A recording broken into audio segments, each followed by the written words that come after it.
I think it's how we look at people, from the person that's bussing our table to the lady checking us out to, whoever it is. If you look at them as this human being with massive potential, you'd be surprised what you can pull out of people. It's incredible. Welcome back to the Balance Boldly podcast for ambitious women in business and a few brave men. I'm your host, Naketa Thigpen. Happy as always to be here with you for another season. Here we are in season 23, the crucial steps to your success, which are excruciatingly important if you, like many of us, have lived through the year before. There are so many things that we have to just get together so we can achieve that life, that love, that intimacy, that magnificent joy that we are trying to create. We cannot do it if we are not implementing some crucial steps.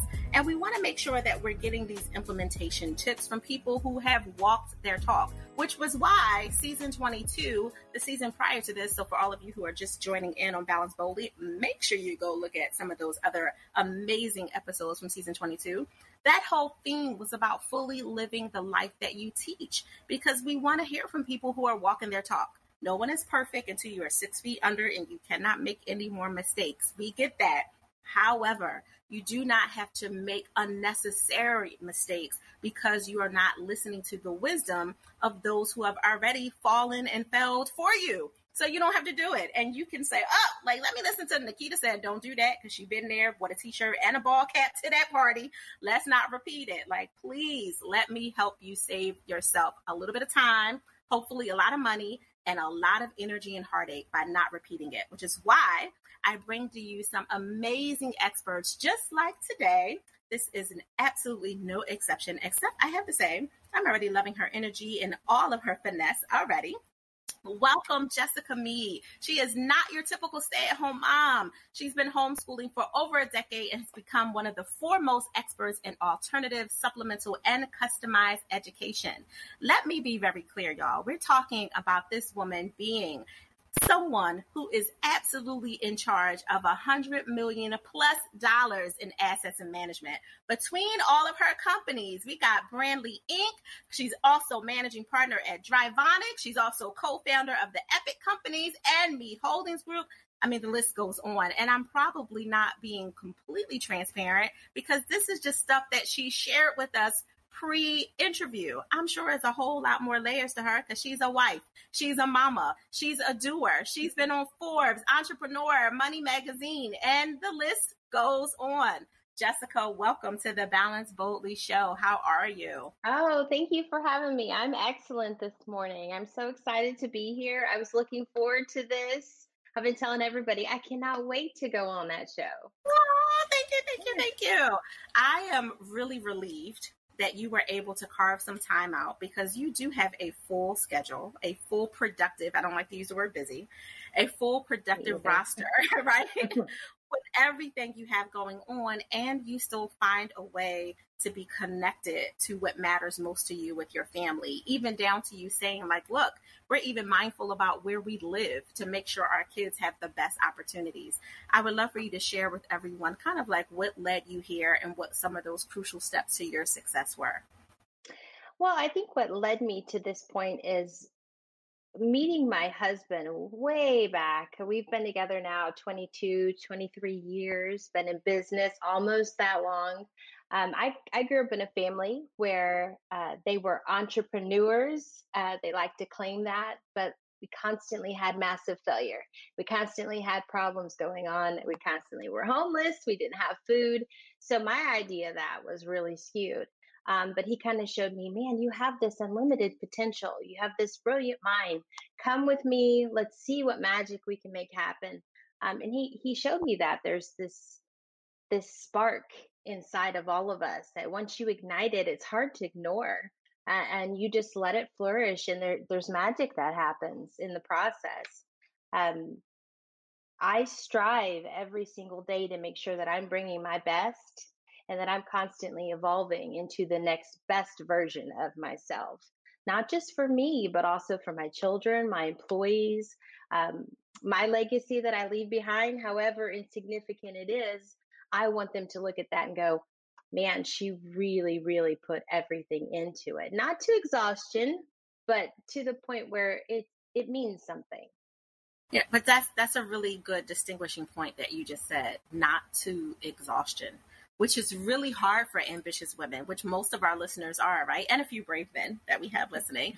And I know that there's this, going all in is not their problem. Going all in and being able to leave something for themselves is typically the challenge. So how did you, kind of create that balance for yourself to make sure that you not just have something left for your family, because obviously they're part of the priority list, like they're, top of the morning, up, the kids are about to come in here, right? Like you can't even get away from that if you wanted to, but it could be really easy for you to forget about yourself. How do you, kind of make that space for yourself with all the companies you have and everything else you have, as one of my clients says, the spinning plates that are in the air?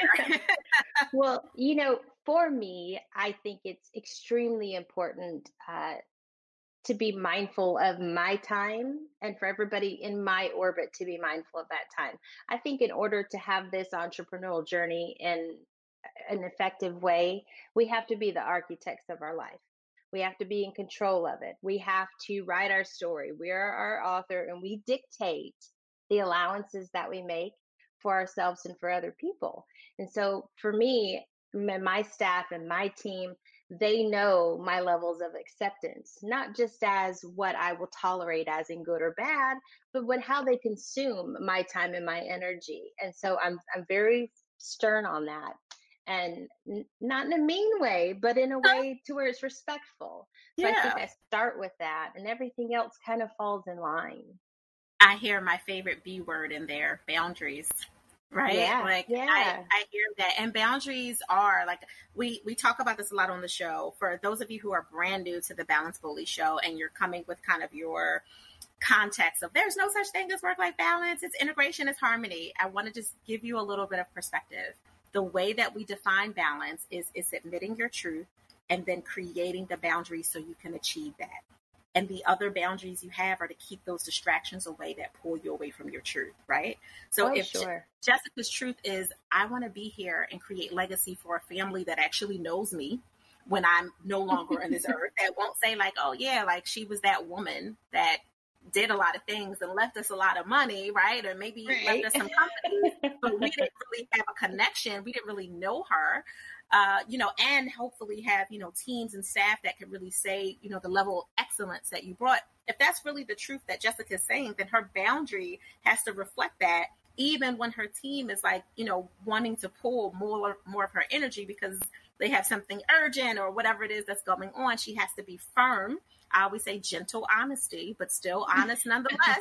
Like, let's be clear. I love that you're literally walking your talk with that. It's important because I don't think people really understand the importance of balance or the or the mercy that they give themselves. We put so much, especially women, we put so much on ourselves, so much pressure. We have to be on our A game. We have to be the best parents. Now we have all these moms and dads who are distance learning. I've had that conversation between distance learning and homeschooling because there's a very distinct difference. But it's so important to have the respect in that what that means for you, and that the people in your orbit understand that. So I'm with you on that. Yeah, you gotta have balance. Absolutely. And it's what you create, right? Like someone who doesn't have, what are you at now? 3, 4, 5 companies? I can't keep up. Yeah, we're about 14 Oh my 14 right gosh. now. So it takes a Seriously? lot. It takes a lot. We have an executive team. We have asset managers. They are on every call. Like I said, we do these level 10 calls. They're on those calls with us. So we all are in great communication, Yeah. and there's a constant flow. But they know when to come to me and when to make a decision, knowing how I'm going to think and how we would think as a whole. That's also important. Empower your team to make decisions. Put the right people on your bus. Make sure that you're all aligned. I like to interview everybody still because I get a feel for them. I rely on my intuition, and I don't want anybody on our bus or part of our team that doesn't align, that's going to cause friction or put a kink in our flow. So I think the flow is extremely important as well. No, that's a really valuable point because that's something that I think a lot of people are struggling with now, right? Like as we head into these next levels of ourselves because of the maybe forced awakening that we've had experience because right, the paradigm Yes. shift that the world or the globe has experienced because partially because of COVID-19 and social unrest and all the other things that have kind of literally been exposed in this last year. Because of that, it's forced people to change the undergirth of their business and their systems. People who were never online are forced to like pay attention, like, okay, how do I do this? What's a Zoom? What's a Microsoft Teams, right? Like, all the things. And then, deal with the technology flubs that, what we call the tech gremlins kind of, pop up Yes. and, interject themselves on even the best day. All of those things. So then they get into like, okay, I need to hire help. I need to have some people help me in the lane that is not my zone of genius to be able to not necessarily take 4 years to learn this because 2020 has shown me that you may not necessarily have 4 years to learn this. And I really need to get this together. But then the fear that comes in for them is trusting that who they bring in can be exactly what you described. Take initiative, understand the voice of the company, know when and when not to, come to you as the leader who you've brought them in to give you support and to help you, do things easier, not necessarily to hold their hand and micromanage. So when do you, just from your own experience with all that you've done, like when do you make that decision of, okay, this person is ready for me to let go, like the onboarding part of the process when they've been shown everything? So I think our approach when hiring or bringing anybody into our team is it's kind of special. We bring them in, we teach them everything so that they have a really good idea of what we're doing, what we stand for. Um, we have excellent process, procedure, training, support. We're all there for each other. So it's not a letting them go and letting them implement what they've learned. It's a process throughout it. And then they kind of just feel like, all right, I'm ready. I feel Okay. good about this. I feel like I have the right support. I've been trained properly. I have everything in my toolkit to Mm, execute the way I need to do. And I know that if I don't, I can come back at any point and say, hey, I have this question, I have this problem, I'm unsure, and nobody is going to say, I taught you that, and, you should know that, you're out of here. We also hire in a unique way. We're hiring to either mhm, move them up or move them out. mhm. I'm not hiring you for you to stay stagnant in the same place. I Right. want you to tap into all of your potential. You may find that you belong in the creative department, but you've never designed anything. You've never did any copyright, or you may find that you belong over here under Assaman. You never know where that person is. And sometimes they don't see it the way you see it. So I feel like we're constantly seeking that in the people in our organizations as well.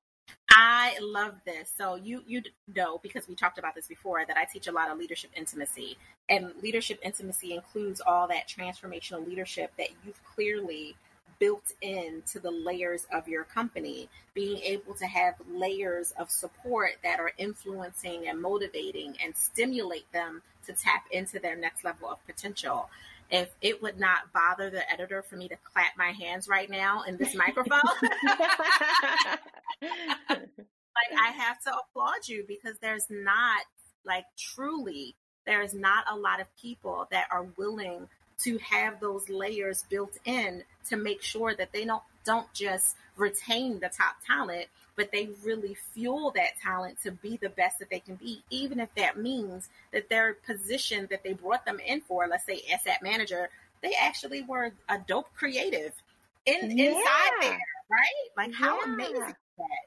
And they feel empowered to have that voice. See, I think in a lot of companies, the reason they kind of plateau is they go, okay, cool. We have all these departments. We're going to fill all these seats. And, now you're account coordinator, you're the receptionist, you're the, You handle copyright, whatever the role is. And they're like, all right, we're a company now. I'm no longer wearing all the hats. I've built all these seats.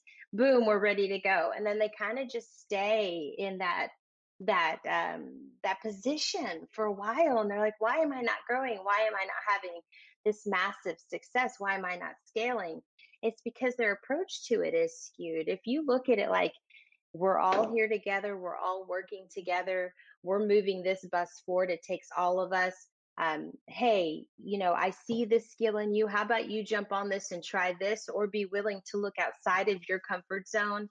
uh, and we move forward that way. And I mean, I can't tell you how many people have felt comfortable raising their hand and saying, I have this idea, I think we're doing this wrong, because we've empowered them to have a voice. In companies, so many people are stifled and they feel like they don't have a voice. And that's why they they never progress in their personal life as well, because it's just like kids in education. They spend 8 to 9 hours a day being told how to do it, what to do with the directives, and being conditioned in a way that it kind of sets the pace for the rest of their life.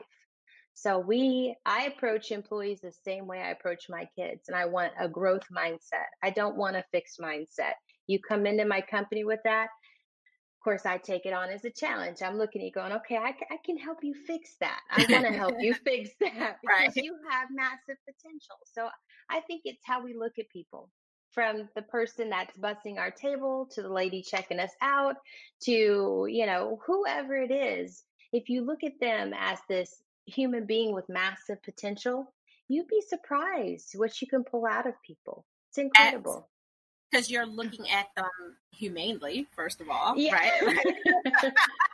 Which is that's a whole nother podcast episode, right? Like, how Oh, do you yeah. look at and treat other people the way you would want not just yourself, but people you love treated. And that's how you're approaching the world. But I think also that inner educator in you probably has a hard time turning off, right? Like being so connected to just educating your kids and homeschooling. You're like, no, there is a way. There is a way that you're going to receive this, and not only receive it, but retain it and be able to understand it and apply it, right? Yes. And thrive, Yes. right? Like that. I see that in your eyes. Like, you guys can't see Jessica right now, but I'm like, yeah, she's like glowing and sparkling when she talks about this. Oh, because I just, what a boring life to me it would be to just stumble through it, doing what you have to do to survive, and not engaging in a way that at the end of the day you go, wow, today was productive, not busy. And I feel like I am on top of my world. I think anytime I want to quit, or anybody in my family wants to quit, I just remind myself. I do a lot of self talk and a lot of self love. I think it's extremely important, especially for women and young ladies. But we're enduring this, and we're doing this to be our best selves. And we should all strive for that. I keep myself accountable by honoring my commitments to my kids, Yes. to my employees, to my children. And I allow myself, I celebrate, the best days, and I kind of muster through the worst. And there's some days, honestly, where I've looked at my kids and I said, today is just not that day for us. We're about to Right. quit this day. We're going to Mm-hmm. do something to shift our mindset, and we're going to start this again tomorrow. And sometimes you have to give yourself that allowance, and that mercy to do that for yourself and for I your mean, family. you anchored it right into the perfect question of how do you give yourself permission to pause. And I think you said it right. Like, you're like, I'm willing to acknowledge that there's a shift that is necessary, because some people will see it. They see it happening right before them. They see it happening on their kid's face. They see it happening in their spouse's energy. They feel it happening in their spirit, but they'll push past it. And when they push, sometimes you have to push, but when they're pushing and they don't have to, they're actually doing themselves a disservice, right? I Like, agree. now you're I going into that agree. next thing, regret. Oh, sure. Yeah. And regret, what is that? I heard this once, that regret is like books stacked up all around us that we never read, Mm, we never solve. I think I heard that somewhere, or somebody in my orbit said it along the way. But man, it just resonates, you know. And funny thing is, when you had said that about the pause, I thought, oh, I'll give her something a little different Yeah. because, Wait a because minute. I'm sure you hear a lot of that of what I said and how I handle that. But you know, I was going to do it for relationships because my husband and I, it's kind of unique, and people find this very interesting. But we take our life together year by year. We don't guarantee that it's a lifelong journey. You know, forever is a hard thing to promise, but we give it our all. We put our best into it when we can, and we acknowledge that there are days when we're gonna fail, or we're gonna hurt each other in ways that we necessarily don't mean, or sometimes we mean. um, but we get together every year, and we allow each other to hash it out, talk it out, go through all the ups and downs, get reacquainted, and we kind of just pause life around us at that Yeah. moment, and we just breathe. And sometimes we will spend all day talking it through. And at the end of that, it's either we're going another year, or we're going to pause, Mm-hmm. and Mm-hmm. we're going to take some time, and we're going to figure it out. And Yeah. so I think it's important in relationships to not assume anything, and not assume that there's love and that Mm-hmm. there's um affection. You know, I Yeah. mean, he's the best lover I think I'll ever have, but you know, Man. maybe I'm not that to him. You know, we are best friends, we're work partners, we have dynamic relationship, but we also don't take that for granted, and we allow each other to have those moments to pause, both together and apart, to reflect on it. So I think that's important. It is important. I love this. There's a woman, Anne Marie, who writes something called the 5-year marriage. Hmm. And and I think they're on like the 7th round. So they're been together 35 plus Wow. years. They're both either their second or their third marriages. I can't remember when with this husband that she's been with this 7 years of 5, that every 5 years they renew their contract. Like, Oh, okay. which is what I hear you saying in your Yeah. own, way, like Yeah, year we're by year renewing for us. like what Yeah, this looks like for this thing we call love. Like, are we still in love? Because we might still love each other, but are we sure. still in love? Is it still what Do we we want like it to each be? other? Yeah. Yeah. If we're doing this life right, we Mm-hmm. should be evolving. Mm-hmm. And a year from now, he may not align with the person I become. I might not align with the person he's become. Or we may go, man, you've turned into this really kick-ass human. We also do this thing where we talk about the things that we've done, or the other person has done, that we didn't necessarily like, but we also talk about the things that we recognize, like, damn baby, you really stepped it up, like, you know, Yeah. you did really good with this year, and I recognize that, and Yeah. I'm so impressed. So I think it's important, because we don't do that. We have children, and then Mm. our spouse becomes the sidekick thing, Yep. right? And then, you know, that love, that passion, affection, all of that kind of gets put to the side, but not in this family. I know that's right, because it doesn't have to be. You're making me reflect on something I usually say, because I work with a lot of married women specifically, and eventually their husbands in this power couple dynamic. But sometimes, because I know people necessarily don't see the word marriage the way I was raised to see it. So they're like, well, we have a commitment, it's forever love. So I started to say that. Like, well, Yeah. your spouse or your forever love. But as I'm listening to you, I'm like, well, is this really forever ever? Right? Like that.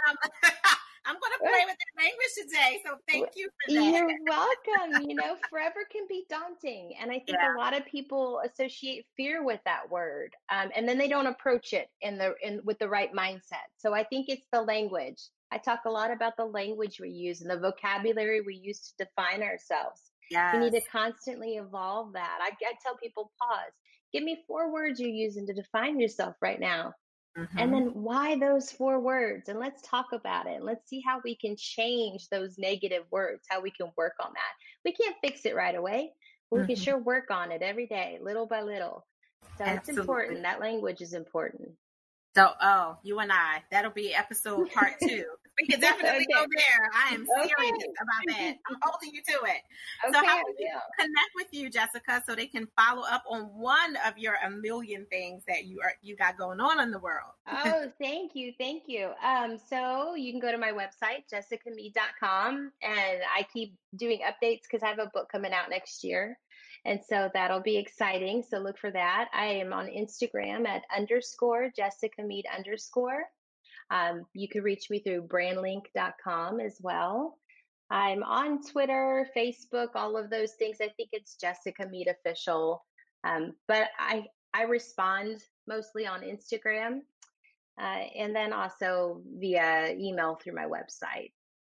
I love this. And I am making sure that I take extra notes to make sure that it is all under the show notes for all of you who are listening to this. Make sure that you go to jessicamead.com first and foremost, because then you can get access to her ecosystem and get right in there, open the door to everything that you need to gain. Jessica, I honor you. I am so grateful that you were here. You are awesome. And to your husband's point, like, you are doing the thing, girl. Like, you are doing it. Thank you. I'm so grateful we had this conversation. It's going to start my day out in such a positive way. I appreciate that.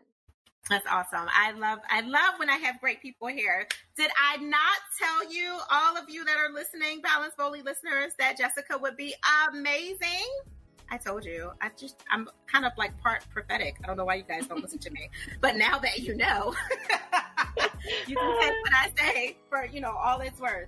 Thank you so much, guys, for tuning in today. If you are brand new to the Balance Boldly podcast for ambitious women in business and a few brave men, make sure you subscribe, rate, and share this episode to make sure that the other balanced, brave, and bold women and men out there can get all the tools, tips, and techniques that they need to continue to create the life that they want to love and enjoy. Like, I appreciate you doing it in advance. You can follow me at Ask Naketa on all the places, Instagram, Facebook, and all the above.